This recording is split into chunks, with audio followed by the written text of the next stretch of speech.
Muckers and Landsmen, Radical Ecology, Biospheric Dystopia, and the New Wave of Science Fiction, Dr. Tom Sykes. The radical ecologists Foster, Clark, and York contend that the fundamental logic and constitution of capitalism sets it in permanent antagonism with nature. Since the 20th century, these scholars argue, this metabolic rift, a phrase coined by the contemporary ecologist John Bellamy Foster, but rooted in the work of Karl Marx and Friedrich Engels, has been characterized by unchecked capital accumulation, the voracious abuse and wastage of nature's raw materials, the unequal ecological exchange of imperial and neo-imperial geopolitics, and the calibration of the means of production towards the material comfort of a minority of humans in the global north, rather than towards the basic material needs of all humans everywhere. Although shaped by the ideas of 19th century thinkers such as Marx and Engels, and further back in time the ancient Greek philosopher Epicurus, radical ecology started to influence wider Western culture in the 1960s.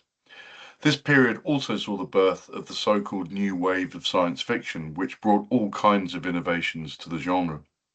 Most germane of these, to my argument, is that new wave writers were very interested in exploring the myriad types of biospheric devastation caused by capitalist social relations, from overpopulation to social and psychological alienation from nature. The new wave writers often defined themselves in opposition to the so-called golden age of SF authors who came before them. One key figure of the Golden Age, Isaac Asimov, best known for the Foundation series of novels, opined on the perils of overpopulation and environmental degradation in a 1964 essay for the New York Times. His panaceas to the crises were at odds with the radical ecological values I've just outlined, in keeping with mainstream so-called modernizing ecologists who aver that minor reforms to capitalist productivism that often come in the shape of technological magic bullets can save the planet. Asimov suggests such innovations as underwater hotels could solve overcrowding. More pessimistically, and just as problematic from the radical ecological worldview, Asimov argued that it was probably inevitable that society will collapse unless the birth rate reduces or the death rate increases. Asimov's position was likely influenced by the Georgian-era Parson economist Thomas Malthus. In 1798, Malthus asserted that humanity was expanding so rapidly that the earth was running out of land to supply the food sufficient to nourish its numerous inhabitants. He saw the famines of his own time as necessary correctives to overpopulation and held that any attempt by the state to aid the weak who could not access food by themselves was a heretical violation of the God-given laws of nature. A few decades later, though, Friedrich Engels took issue with this thesis. By the mid-1800s, he reasoned only a third of the world's surface had been cultivated for food production.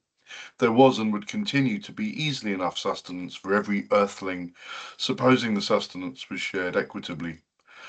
Thus, famines were not a natural inevitability, but due to artificial divisions caused by a particular mode of agrarian production founded on private property, competition, and capital accumulation.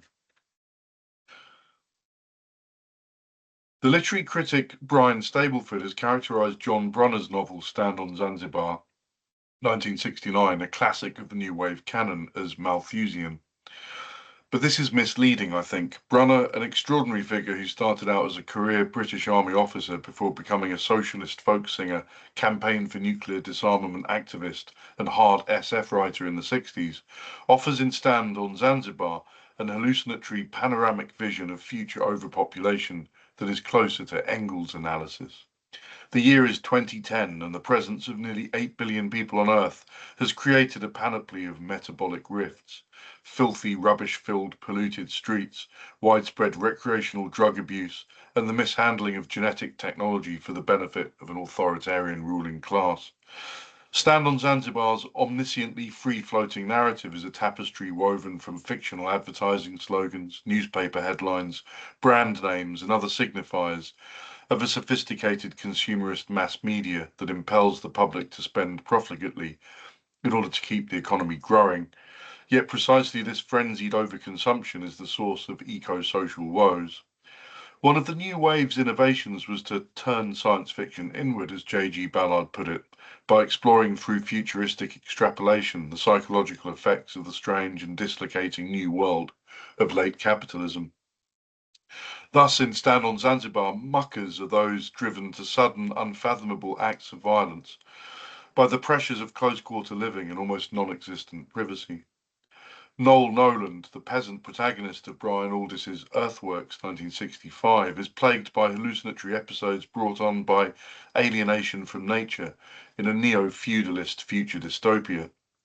His terrible sorrow begins when he is rusticated or coerced into working on a degraded landscape so altered by the demands of chemical-dependent scorched earth farming that the soil is turned near infertile.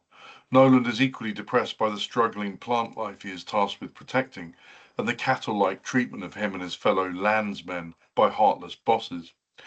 Estranged from land, labour conditions and his colleagues, Noland's state of mind conforms to Marx's definition of the mental repercussions of alienation under industrial capitalism. Man denies himself, feels miserable and not happy, does not develop free mental and physical energy, but mortifies his flesh and ruins his mind. Throughout the novel are Marxian allusions to previous oppressive agrarian regimes from Saxon feudalism to early modern enclosure, but also references to the catastrophic actually existing communism of Aldiss's time. The mechanics of rustication and earthwork are grimly redolent of the labour camps and collectivised farms of the Soviet Union and other 20th century state capitalist societies that travestied Marx's ideas. New Wave texts explicitly addressed latter-day ecological imperialism, in which the wealthier economies of the globe export environmental destruction to poorer regions while exploiting their natural and human resources. In The Warlord of the Air, 1971, Michael Moorcock presents a counterfactual world where, in 1973, the European empires of the 19th century have retained their colonies in Africa and Asia. A number of clues point to this imagined world order being an allegory for the real-life failure of anti-colonial movements, of which the left anarchist Michael Moorcock was a vocal supporter, to deliver true emancipation from Western ecological and economic exploitation. A clue is that both the real and Moorcock's alternative 1973 share the same origins in imperialist resource wars. And a quote from the book, "Do you know how they first began the ruin of China, Mr. Bastable? They, the English, grew opium in India, vast fields of it, and secretly shipped it into China, where, officially, it was banned. The foreigners sent in armies to teach the Chinese a lesson for their arrogance in complaining." The other New Wave texts mentioned earlier, Aldiss's and Brunner's, address ecological imperialism through ironic inversion and dystopian utopian juxtaposition. The Africa of earthworks is the only continent left that can grow enough food to sustain itself, and has thus achieved political stability and material comfort. In Stand on Zanzibar, the invented West African state of Beninia has avoided ecological disaster by eschewing overconsumption. There aren't any murders, there aren't any muckers, there's nothing of what people in supposedly more fortunate countries have come to take for granted, quote unquote.